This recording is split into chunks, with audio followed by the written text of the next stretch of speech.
Good morning, YouTube. It's your boy Atticus. How we doing? Doing well. Thank you for asking. It's been a good day. Woke up pretty early. I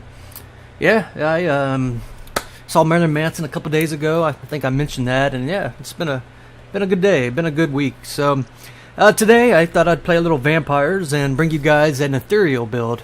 It's not something you see much on YouTube anymore, just because Ethereal is so risky.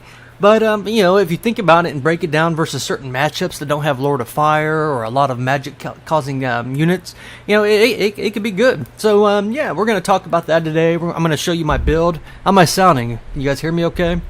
Alright, so let's go ahead and just, are we in slow motion? Yeah, the game's paused. Let's look at my army here. So, as you guys can see, I brought good old Heinrich Kemmler. And Heinrich is really good. He's a really competitive lord, surprisingly. What makes him so good is he's cheap. And he also has access to Krell, which is a anti-large armor-piercing beast. He also has the lore of vampires. So I took him. And for my spells, I just took the healing ones and raised skeletons. Since I have Krell, pretty much all he's going to be doing is just, healing up people and getting them back to life. So, yeah, we took him. For my front line, I did bring the Lizardmen, Grave Guard. These guys do have healing, so they're always going to be a good pick. And another Grave Guard. So these two are like the anchor of the force. And as you can see here, guys, I brought 4 units of the Cane Wraiths. Yeah, Karn Wraiths. Never know how to say that. And these guys, it's always a risk to take them, guys. But if your opponent does not have Lore of Fire and can, give their units magic damage, these guys will actually, do pretty good if you look at them. See if they'll let me click on it. See how big their physical resist is. Come on. Cane Wraiths. Oh, guys. Well, it's pretty significant. We'll look at it after this match real quick. I'm going to guess anywhere from like 25, 30, maybe even 40% physical resist. It's really good since they're ethereal. Just keep in mind these units are, susceptible to magic damage. Magic damage will melt them. So if your opponent was to bring, say like a Bone Giant shooting in, like there was this match I played the other day, and my opponent, he actually had this build. This kind of it was similar to this. That's how I got the idea for the Ethereal. And my Bone Giant like 3-hitted his Mortis engine. So magic damage is a pretty big counter to it. But yeah, so we have the 4 units of those. Also have 2 of the Banshees. And the Banshees, pretty much their role is just for Lord sniping. They armor piercing. They cause terror. So left unchecked, they'll rack up damage against your opponent. In the back line for my anti-large contingent, I brought 3 units of the Spearmen. Skeletal Spearmen, and you guys, you know what they do. It's nothing spectacular, but they'll keep some of these dinosaurs honest. Over here in Vanguard, guys, I did keep it in the theme of Ethereal. I brought some Hex Wraiths. I didn't have enough of the Regent of Renown one, the Chillgeist, or whatever they're called, but yeah, these guys, these guys are good. And one thing I didn't realize is they also do fire damage. So they do fire, and I wish you'd let me click on that, and magic damage. So that's my force. Let's go ahead and look at my opponents. See what he brought here.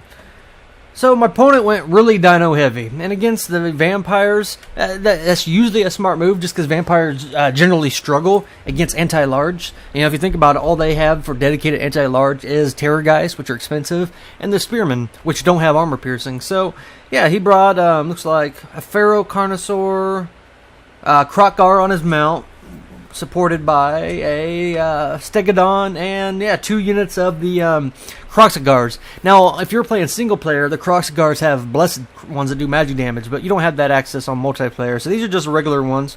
They did recently get a missile chance, though. I think it was in the last patch they got a 15% missile resist, which is good. They needed it. And for the rest of his front line here, looks like he just brought Source Warriors with shields. So, yeah, pretty strong front line. A lot of dinosaurs gonna be doing damage and stuff. Definitely exploiting, the anti-large weakness that the vampires generally have. Over here, he did bring 2 units of Cold One Riders. So let's go ahead and look at them real quick.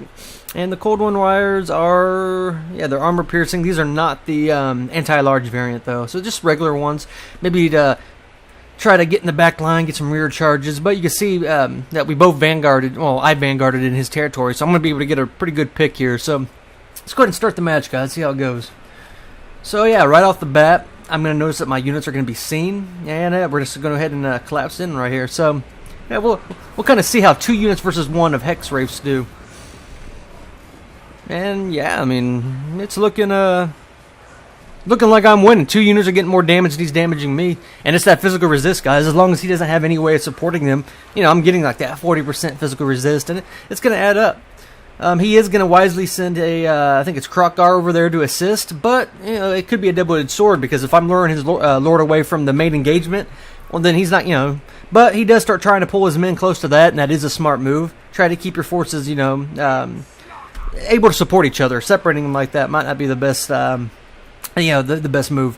But over here, this is why our men are moving up. Yeah, you guys can see the power of these, you know, Hex Wraiths.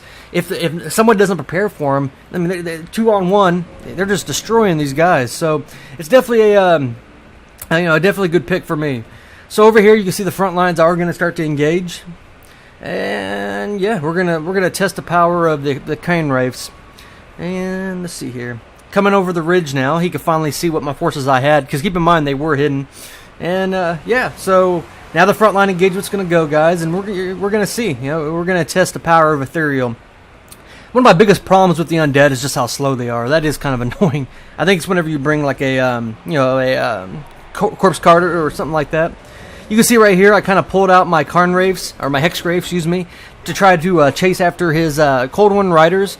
And the reason I committed to this engagement is it keeps his forces, you know, tied down over here. He has a big part of his killing power dealing with just 1 unit, you know, of mine, while my main force is able to, you know, trade efficiently with him. So yeah, that's for the frontline engagement here. I apologize for this lag. Ever since this new patch, I've been having a little bit of you know, little slowness in the gameplay. I am going to cast the zombies in the back here, and the reason you do that is to try to get the rear penalty charge.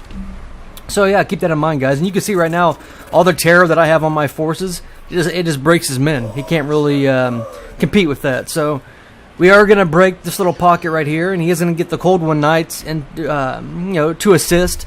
But you know, his biggest weakness is he doesn't have a lot of magic damage. So you know, not having that, it's giving me an edge. But surprisingly, guys, you can see the balance of power is pretty even. So he does finally break, you know, or at least defeat the Hex Wraiths here, and he is going to get Krokgar back in support.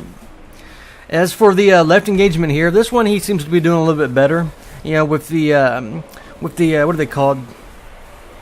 Kroxigars, and he has his Saurus Warriors and all that. You know, they're trading a lot more efficiently, and they're not suffering the penalty from the man, I can't remember things today. The Mortis engine, you know, the effect that it gives. So we've pretty much, you know, broken the whole center pocket. He is resisting on the left, and I'm using Krill and the Hex Wraiths just to support, or just to focus his lord. So you can see right here, Krill does get a nice little charge in on the Krokgar, and yeah, the Banshees focus on the Pharaoh Stegodon. And you know, if you look at the Karn Wraiths, guys, they do have a pretty fast speed. I mean, 48, so they are able to, you know, keep the pressure on and chase him. So, you know, the idea of this build, besides the physical resist, is all the terror you're causing. And by him separating his lord and his units that cause encouragement, it's definitely giving me an edge. Over here in the this little pocket here, it's just you know, it's a battle of attrition. My numbers are definitely, you know, wearing them down. The Mortis engine effect, all the terror causing units, and you know, I don't have that many large, you know, threats. I think he was expecting Terrorgeist and things like that, which is generally the way you would go. But since I went, you know, Karn Wraiths, Ethereal units and stuff like that, it kind of makes, you know, his Carnosaurs, you know, useless to a certain point. So yeah, over here you can see these guys are still fighting. Those Hex Wraiths are down to 18 units, but look how much value you could get from Ethereal if your opponent doesn't expect it. Over here, yeah, we've pretty much, you know, broken his whole infantry contingent, and now we're just, you know, chasing down the lords, trying to get as much damage in as we can. I am gonna try to tie his lord down by casting some zombies, and yeah, guys, you know, use zombies to get rear charges. That is, you know, either to soak up and take the initial charge, or to get rear penalties. That's what they're there for. And over here, he's gonna lose control of this Pharaoh Carnosaur. It does rampage. You know, that's unfortunate, but that's part of the game when you do bring these, you know, bring those guys. Dark Elves, you know, they know all about that. So yeah, guys, at this point we have all his dinosaurs surrounded. You can see a unit of Kroxigars does return to try to get into the fight, but he just doesn't have an answer to the Ethereal. He doesn't have an answer to that, and you know, all the terror. You know, he maybe a caster or some debuffs would have helped with that, but yeah, we're just wearing him down through sheer attrition. And yeah, let's go ahead and just look over here real quick, and you can see he does finally break that unit of Hex Wraiths, but I think he's kind of forgot about his men. And I did escort that one unit off with these ones since I had men to spare. He is going to realize that he has some men over here out of position and start calling them back, but he is, it's a little, too late.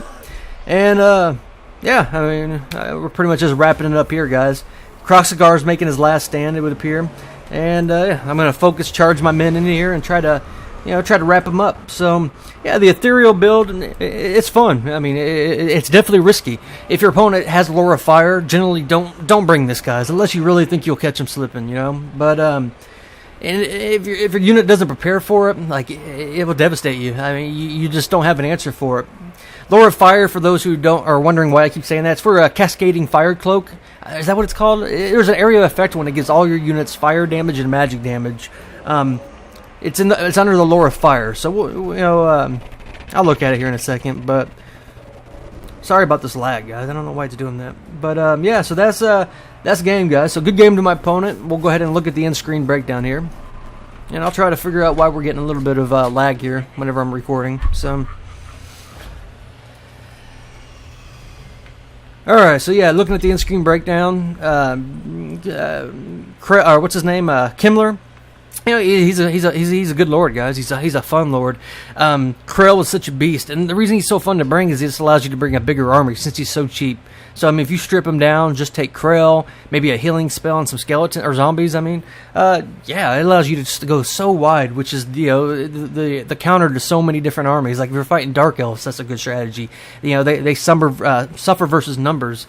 The two Banshees did excellent. I mean, look how much it didn't take any damage. I mean, I didn't heal them one time. Ethereal's just that good. And yeah, I mean, the rest of the army here, the Hex Wraiths were the real MVP. You saw they took out the two Cold One Riders.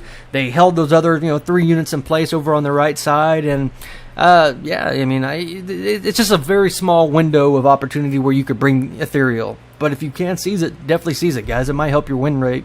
The Mortis Engine did really good. It's always it's one of the best units in the Vampire's arsenal. It has that surround.